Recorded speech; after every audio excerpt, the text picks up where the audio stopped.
Hello students, आज हम class 10th का हेरिडिटी एंड इवोल्यूशन वाले चैप्टर में एक मोनो हैबिट क्रॉस है जिसे आज हम पढ़ने वाले हैं, है ना।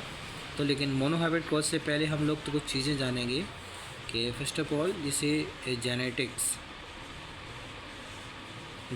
क्या है। Genetics the branch of science which deals with the study of heredity and variation. Heredity और वेरिएशन की स्टडी करना क्या कहलाता है? जेनेटिक्स। क्योंकि इसकी फादर कौन है? Who was the father of genetics? Gregor John Mendel एक वैज्ञानिक थे जिन्होंने जेनेटिक्स की स्टडी की थी, जिन्हें जेनेटिक्स का पिता कहा जाता है। हेरिडिटी क्या होता है? Transmission of character from one generation to next generation. Transmission of character from one generation to next generation, that is called heredity. Variations among individual different to each other, that is called variations. ये इसके बाद जो है ना हम पढ़ने वाले हैं मोनो हैबिट क्रॉस, ठीक है। लेकिन मालूम होना चाहिए हमें, और जो मेंडल ने जो स्टडी की थी वो किस पर की थी? पी प्लांट पर, ठीक है। ये क्लास 10th का टॉपिक जो है एग्ज़ाम के पॉइंट ऑफ व्यू से बहुत इंपॉर्टेंट है। पी प्लांट पर, जिसका साइंटिफिक नेम जो है वो पाइसम सटाइवम है, ठीक है। ये सबको पता होना चाहिए। तो आज हम सबसे पहले मोनो हैबिट क्रॉस करेंगे बहुत कम समय में, ठीक है। तो मोनो हैबिट क्रॉस क्या होता है? Study of one contrasting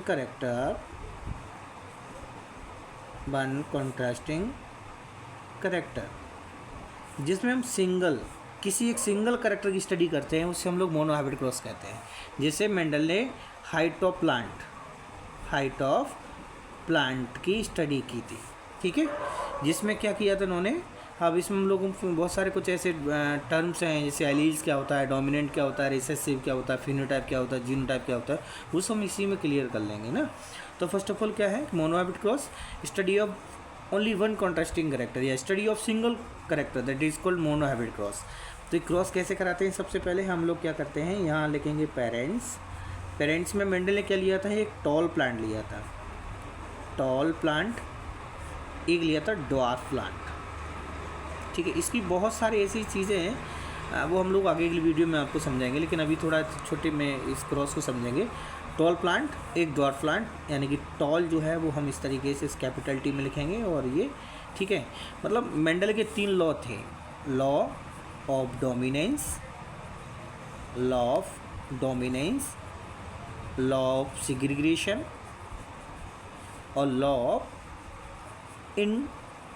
independent assortment, ठीक है। ये 3 लॉ है मेंडल के।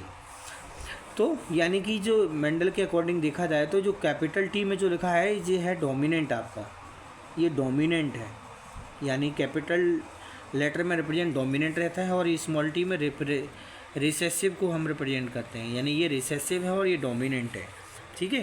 तो ये पेरेंट्स हो गए। अभी हम इसका क्या कराएंगे? क्रॉस कराएंगे इसमें, पहले गैमेट फॉर्मेशन करेंगे, ठीक है। गैमेट फॉर्मेशन करेंगे, इनको सर्कल में ले लेंगे, उसके बाद, ठीक, दोनों को सर्कल में ले लिया, फिर हम क्या करते हैं? क्रॉस कराते हैं। तो क्रॉस बहुत एक तरीके से नीट एंड क्लीन होना चाहिए। तो first of all capital T का स्मॉल टी के साथ क्रॉस कराएंगे, तो कैपिटल टी स्मॉल टी, फिर इस टी के साथ क्रॉस कराएंगे, ठीक है। तो कैपिटल टी स्मॉल टी, फिर इसके साथ क्रॉस कराएंगे, कैपिटल टी स्मॉल टी, फिर टी के साथ क्रॉस कराते हैं, तो कैपिटल टी स्मॉल टी। अब इसमें होता क्या है कि ये हमारी F1 जनरेशन निकल के आई, F1 जनरेशन आई, और F1 जनरेशन में देखा गया कि सारे जो प्लांट्स हैं, ऑल प्लांट्स आर टॉल, सारे के सारे कैसे हैं? टाल मिले हैं। क्यों मिले हैं? Due to the law of dominance, यानी कि यहाँ जो कैपिटल टी है ना वो ओवरऑल डोमिनेंट स्मॉल टी पर, यानी जो capital D overall dominant small D पर, क्योंकि जो मेंडल ने कहा था, अकॉर्डिंग टू मेंडल ने फर्स्ट ऑफ ऑल क्या कहा था? फैक्टर कहा था, यानी कि जो एलील्स हैं, अल्टरनेट फॉर्म में जो जीन्स हैं, जो एलील्स हैं, मेंडल ने फैक्टर कहा था। और factor occur in pair, factor pair में रहते हैं। तो यानी कि यहाँ जो कैपिटल टी होती है वो डोमिनेंट है इस स्मॉल टी पर, है ना। तो इसलिए सारे अब वन जनरेशन में जो प्लांट मिले थे वो टॉल मिले थे। तो उसके बाद उन्होंने क्या किया, यहाँ सेल्फ पॉलिनेशन कराया, सेल्फ पॉलिनेशन कराया इनमें। तो यहाँ हम लोग क्या करेंगे, इस एक पेनेट नाम के वैज्ञानिक थे जिन्होंने एक पेनेट स्क्वायर दिया था। इस पेनेट स्क्वायर में हम लोग जो है, हालांकि जिस जस्ट लाइक जहाँ पेरेंट्स लेके ना गैमेट फॉर्मेशन किया है उसी तरीके से यहाँ करेंगे, लेकिन डायरेक्ट फॉर्म भी में कर रहे हैं, ठीक है। यहाँ इस तरीके से, यहाँ मान लीजिएगा हमने पेरेंट्स लिए तो कैपिटल टी स्मॉल टी, ठीक है, और कैपिटल टी स्मॉल टी इस तरीके से। तो यहाँ हम उसके बाद गैमेट फॉर्मेशन करते हैं, तो यहाँ लिखेंगे capital T small T, capital T और स्मॉल टी। तो यहाँ देखा सारे के सारे प्लांट्स कैसे आए, टॉल। अगर यहाँ परसेंटेज में देखेंगे ना तो 100% जो प्लांट जो है मिले हैं वो कैसे मिले, टॉल मिले हैं। लेकिन एक ऐसा करेक्टर जो है वन जनरेशन में हिडन है, वो हिडन क्या है, रिसेसिव वाला करेक्टर, ड्वार्फ करेक्टर भी इसमें मिला नहीं है। वो हम लोग सेकंड जनरेशन में जो है, जब हम सेल्फ पॉलिनेशन कराते हैं तो F2 जनरेशन जब निकालेंगे तो उसमें देखेंगे कि जो करेक्टर हमें एक्सप्रेस नहीं हो रहा था यहाँ, है ना, वो हमें F2 जनरेशन में मिलने वाला है। तो इसका सर्च कराएंगे तो capital T capital T, capital T small T, capital T small T और स्मॉल टी स्मॉल टी। देखा आपने, यानी कि ऐसा करेक्टर ड्वार्फ करेक्टर हमें वन जनरेशन में नहीं मिला, वो हमें कहाँ मिला, जाके F2 जनरेशन में मिला। ये हमारी F2 जनरेशन निकल के आई। ये क्या है, ये F2 जनरेशन है। और इसी में हम लोग जो पढ़ते हैं phenotype, phenotype 1 as, second as genotype. ये हमें मालूम होना चाहिए क्या होता है। फिनोटाइपिक मतलब जो मॉर्फोलॉजिकली